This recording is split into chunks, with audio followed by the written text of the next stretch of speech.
নমস্কার বন্ধুরা, আজ আমি তোমাদের সঙ্গে চিড়ের পায়েস রেসিপি শেয়ার করব। তো আমি 1 লিটার ফুল ক্রিম দুধ নিয়েছিলাম, আমুল ফুল ক্রিম দুধ। তো সেটা আমি খুব ভালো করে ফুটিয়ে নিয়েছি।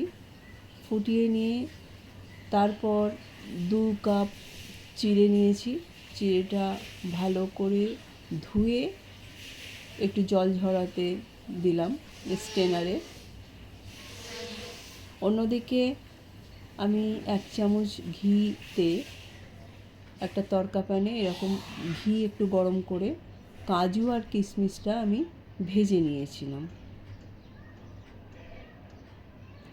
তারপর কাজু কিশমিশ ভেজে নেওয়ার পর সেইটা আমি সেই ফুটন্ত দুধের মধ্যে, যে দুধটা আমি ফুটাচ্ছিলাম ফুল ক্রিম দুধটা, তার ভেতরে আমি এই কাজু কিশমিশ ঘি সমেত আমি মিশিয়ে দিলাম।